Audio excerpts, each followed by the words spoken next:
armées. Ainsi parle l'Éternel des armées. Ainsi parle l'Éternel des armées. Ainsi parle l'Éternel des armées. Ainsi parle l'Éternel des armées. Ainsi parle l'Éternel des armées. Écoutez ma voix et chercherez votre Dieu. Écoutez ma voix et chercherez votre Dieu. Écoutez ma voix et chercherez votre Dieu.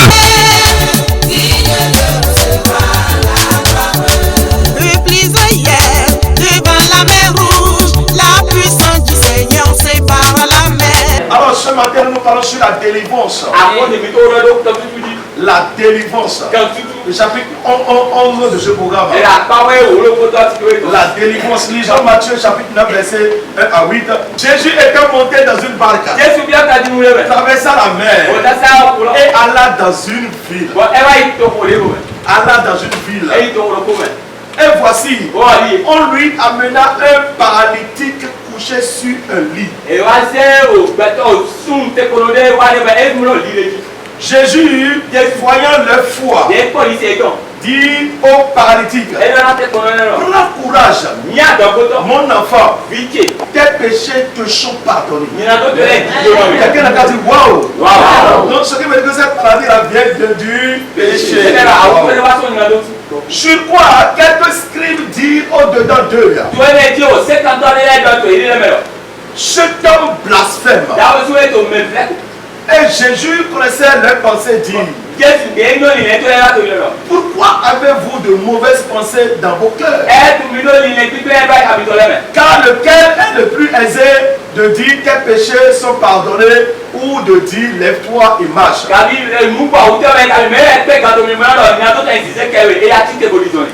Or, afin que vous sachiez que le Fils de l'homme a sur la terre le pouvoir de pardonner les péchés.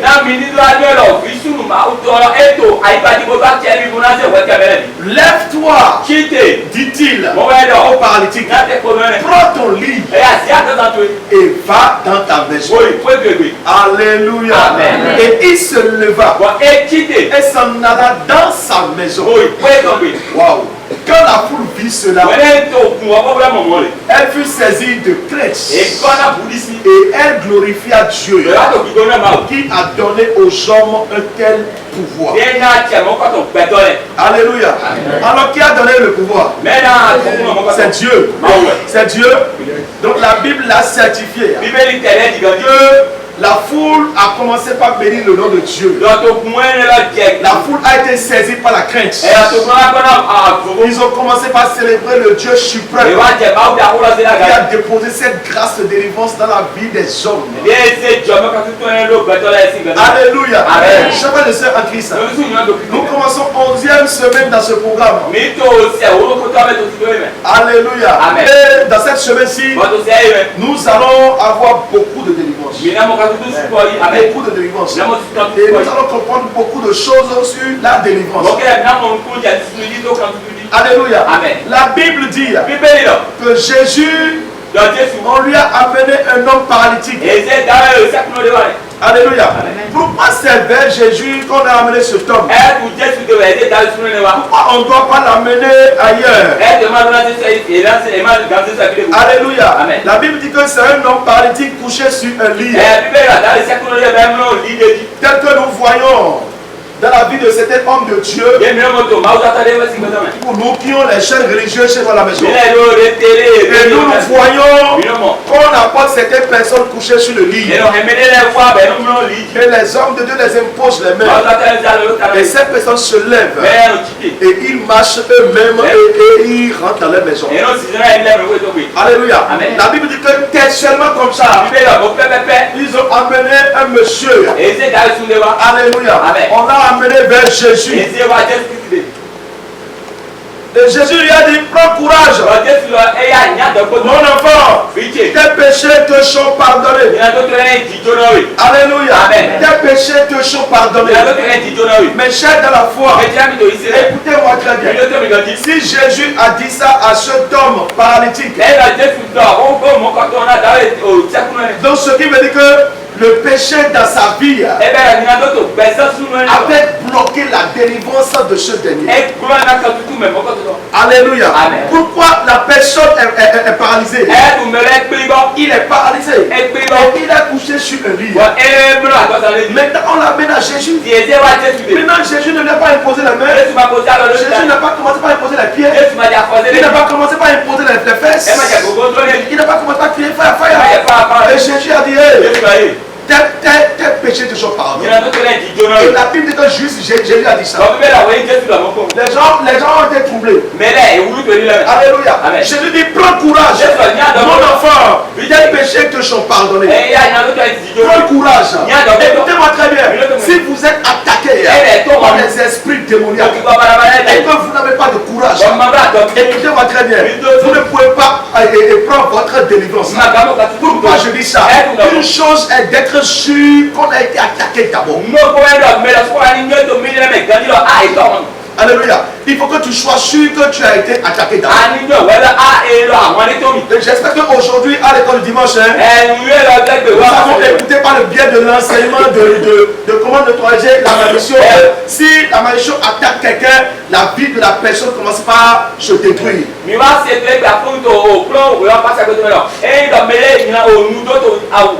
Alléluia.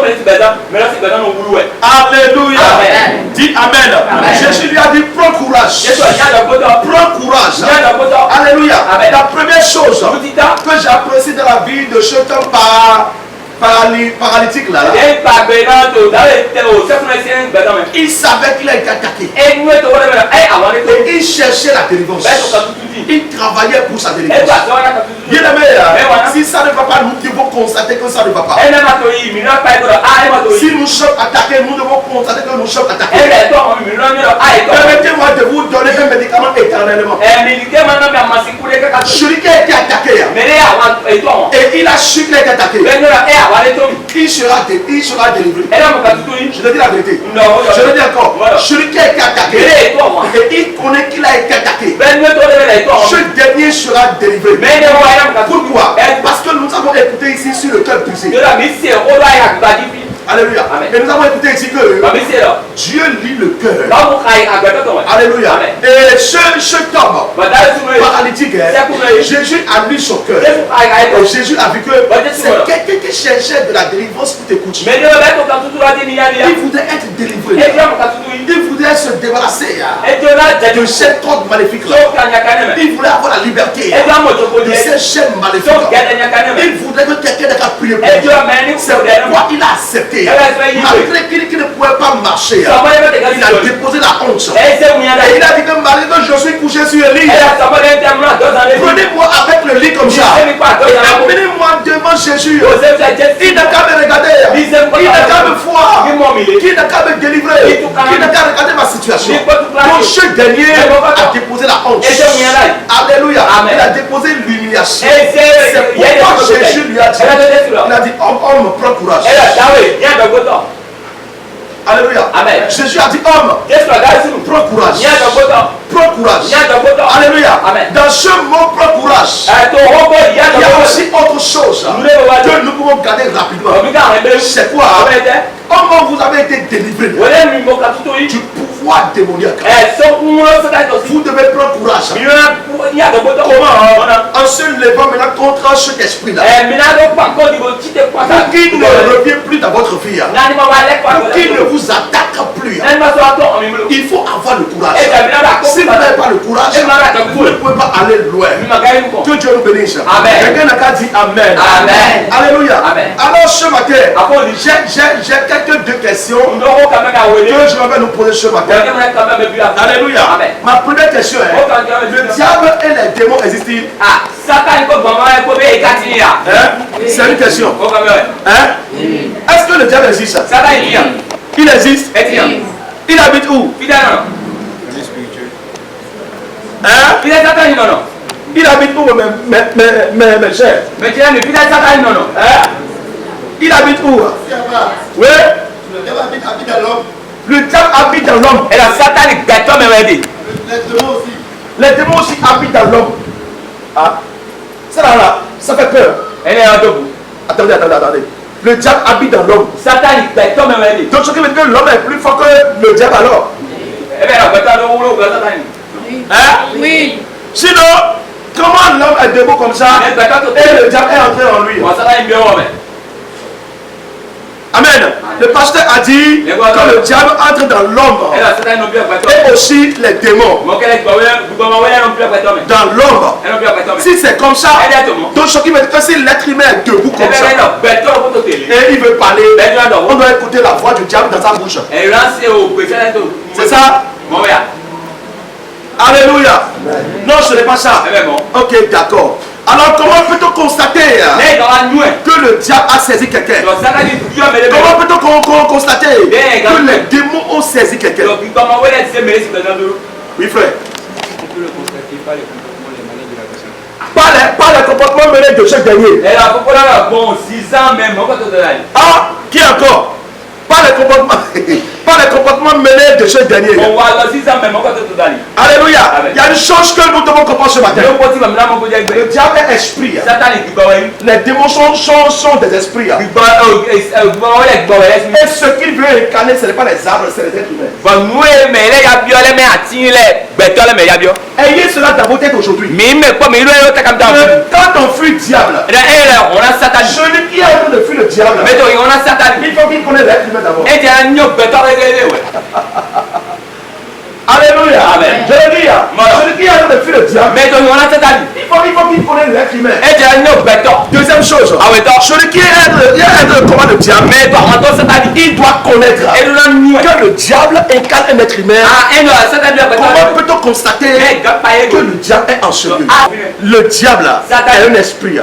Les démons sont des esprits. Et ce n'est pas les arbres qu'ils incarnent. Quand ils vont incarner les arbres, ils n'auront aucune bénéfice. Ils cherchent les êtres humains pour incarner. Et être obéissant. Et prie beaucoup. Pour que ces esprits ne lui s'incarnent pas. Pardon à toi, Jésus-Christ. Alléluia. Deuxième question. Qui sont-ils? Qui sont-ils? Le diable est quoi? Les démons sont quoi? Qui sont-ils et que font-ils? Oui, qui sont-ils, oui frère? Ah, là, il répond aux deuxième question. Ok, d'accord. Oui, j'ai dit, qui sont-ils et que font-ils? Voilà. Les frères, qui sont-ils? Le diable et les démons sont qui? Et qu'est-ce qu'ils font? Il n'y a pas les chrétiens ici. Oui. Donc, attendez. Donc vous priez. Vous priez fire. Tout démon. Seigneur, arrête le diable. Mais vous ne connaissez pas celui que vous êtes en train de combattre. Oui, frère. Ils sont des gens de Satan. Attends Jésus-Christ. Ils sont des gens de Satan. Alléluia. Comment un ange, mais est-ce que Satan a créé des anges? Qui a créé les anges? C'est Dieu. Si Dieu a créé les anges, comment est-ce que Satan, lui, maintenant, il a des anges? Oui, frère. Oui. Ceux qui l'ont suivi sont devenus son équipe. C'est ça. Donc Satan aussi, le diable était aussi un ange. Maintenant qu'elle a désobéi à notre Père Céleste, maintenant il a une équipe. Il le soutenait. C'est ça, non? Donc quand lui, il a pris la forme du diable, c'est-à-dire mauvais, alors les anges qui l'ont suivi sont devenus des démons. C'est ça? Acclame Jésus-Christ. Je suis venu ce matin.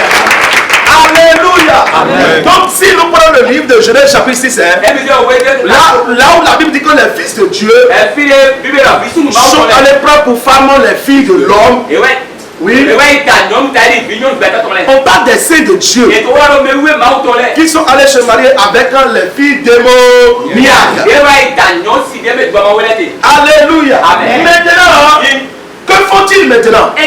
Le frère avait dit il faut des choses mauvaises. J'aimerais qu'on me décortique un peu ces choses mauvaises là. Oui, frère.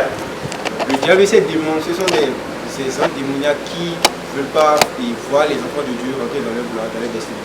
Ils n'aiment pas voir les enfants de Dieu entrer dans leur gloire, entrer dans leur destinée. Oui, frère. Nous sommes venus ce matin, oui. Quand on les envoie pour détruire la vie de l'homme, ou bien quand ils voient le bonheur de quelqu'un, ou bien quand ils voient la prospérité de quelqu'un, le diable les envoie pour détruire la vie de cette Il les trouble. Donc la mission, c'est pas troubler la vie des enfants de Dieu. Est-ce qu'il y a un enfant de Dieu qui est troublé ici ce matin? Alléluia. Il y en a beaucoup. Mais cher, mettons l'hypocrisie en part. Il y en a beaucoup. Alléluia. Il y a parmi vous maintenant. Il y en a parmi vous maintenant. Quand je vous appelle et je dis, dis-moi c'est quoi l'origine de ton problème. Tu vas me dire que papa je ne connais pas. Là le diable essaie de me troubler. C'est pourquoi tu ne connais pas l'origine des problèmes. Alléluia. Permettez-moi de vous dire quelque chose. Si on me pose la question, c'est quoi l'origine de tes problèmes?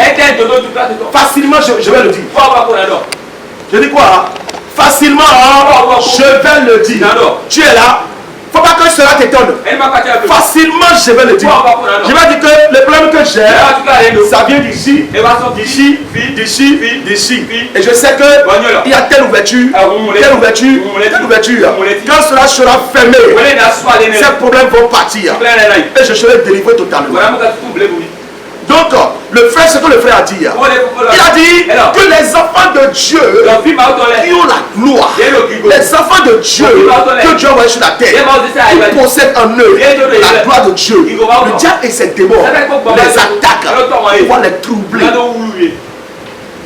Alors, dans cela, il faut que nous comprenions que le diable n'a pas le temps des hommes fainéants.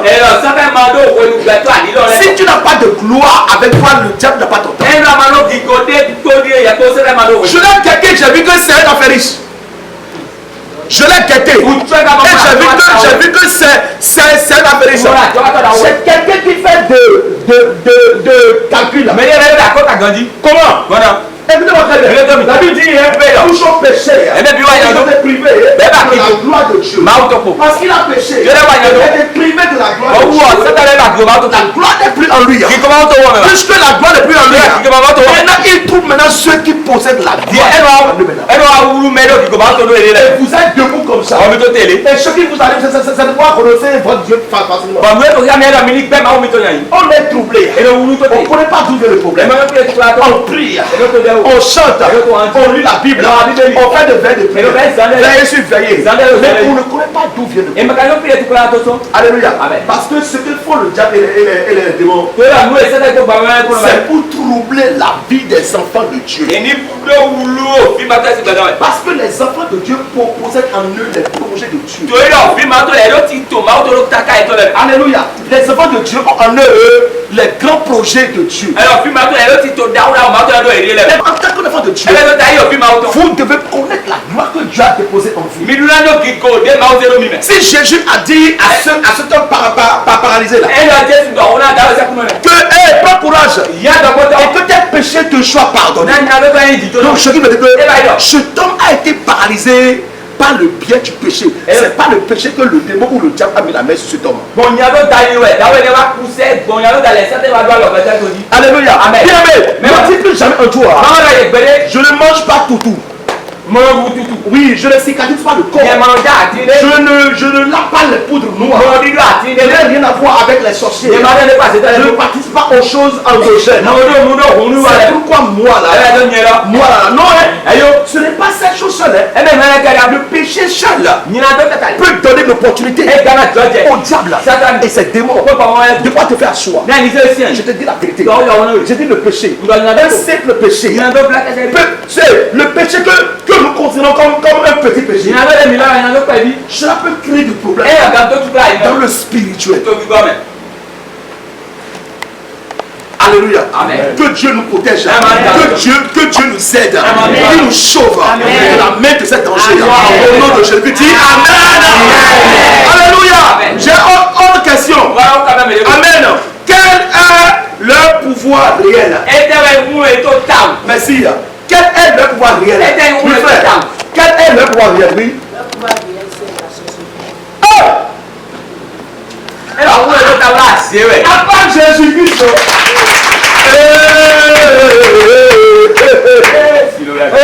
Alléluia. On a gagné. Le frère dit que le pouvoir réel, c'est la sorcellerie. Il a dit que c'est la sorcellerie. C'est ça? Alors la sorcellerie, c'est quoi? C'est la haine, la méchanceté. Donc la jalousie. Donc la sorcellerie, ce n'est pas qu'il y a un arbre quelque part, quand on prend l'arbre et puis on mange ça, on devient sorcier. C'est ça. Donc la sorcellerie vient de la pensée. Hey, il y a des sorciers qui sont ce matin. Alléluia. Donc la sorcellerie, ce n'est pas un arbre quelque part. Ce n'est pas de l'eau préparée quelque part. La sorcellerie, c'est la pensée.